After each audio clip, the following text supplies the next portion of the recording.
पिया तोरा बीती यादों से नाता सहेजना सीखा। भूषण ज्वेलर्स, अनमोल रिश्तों के लिए। निर्माणाधीन कीरतपुर नेरचौक 4 लेन के तहत थापना गांव में गावर कंपनी द्वारा की जा रही ब्लास्टिंग के विरुद्ध स्थानीय ग्रामीण एक बार फिर लामबंद हो गए हैं। ग्रामीणों का कहना है कि 4 लेन कंपनी गावर द्वारा लोगों के घरों के नजदीक भारी ब्लास्टिंग की जा रही है, जिससे लोगों के मकानों में दरारें आ गई है। इन दरारों से मकान क्षतिग्रस्त अवस्था में पहुंच गए हैं, तो लोग भी डर के साए में जीवन व्यतीत करने को मजबूर है। ग्राम पंचायत मझेड़ के उप प्रधान रामपाल ठाकुर का कहना है कि ग्रामीणों के बार बार मनाही पर भी प्रशासन की दखल अंदाजी के बाद भी गावर कंपनी ब्लास्टिंग करने से बाज नहीं आ रही है। ग्रामीणों का कहना था कि प्रशासन को अवगत करवाने के बाद भी कोई टीम मौके का दौरा करने की जहमत नहीं उठा रही है। ग्रामीणों का साफ कहना था कि घरों के नज़दीक गैर कानूनी ढंग से ब्लास्टिंग नहीं की जानी चाहिए, बल्कि केमिकल की सहायता से पत्थरों को पिघलाया जाना चाहिए ताकि लोगों के घरों को कोई नुकसान ना पहुंचे।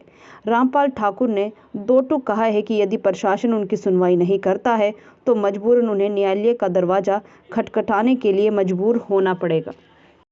जी, मैं अपने डीसी साहब बिलासपुर और एसडीएम महोदय स्वारघाट, मैं इनसे जानना चाहता हूं कि जैसे ये बोल रहे हैं पुलिस वाले यहाँ आए हुए थे, वो भी अनलीगल पुलिस वाले या जेई साहब या एसडीओ साहब यहाँ आके ब्लास्ट करवा रहे हैं। ब्लास्ट का इसकी जो था 3 मीटर गहराई थी और इन्होंने ना तो यहाँ कोई मीटर लगाया वाइब्रेशन का, और हमारे मकान फटने के बावजूद अपने ये जो यहाँ जहाँ ब्लास्ट हुआ हमारे मकानों को दिक्कत आई है, हमारे मकानों में आने के बावजूद यहाँ से भाग गए।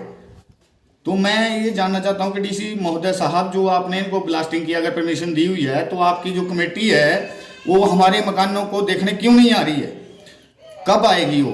हमारे लोगों को ये बोल के दबाया जाता है जी एक कमेटी बनाई हुई है, वो बाद में देखेगी। बाद में हम किसको पकड़ेंगे?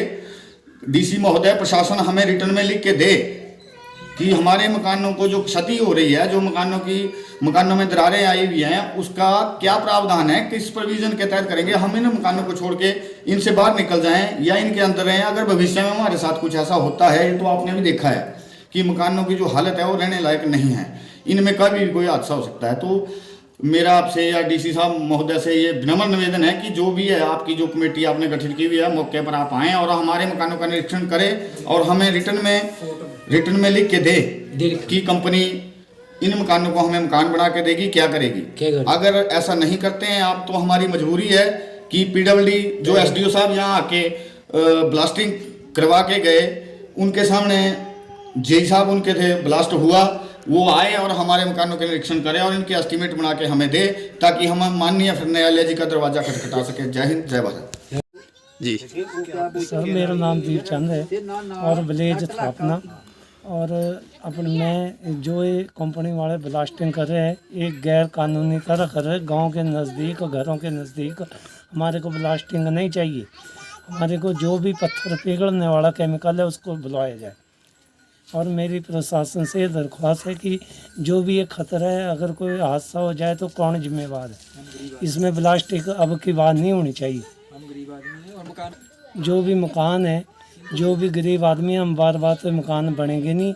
जो बने हैं इनको भी गिरना चाहिए। अगर कंपनी तो मकान जाए, हमारे पास इतना पैसा नहीं है।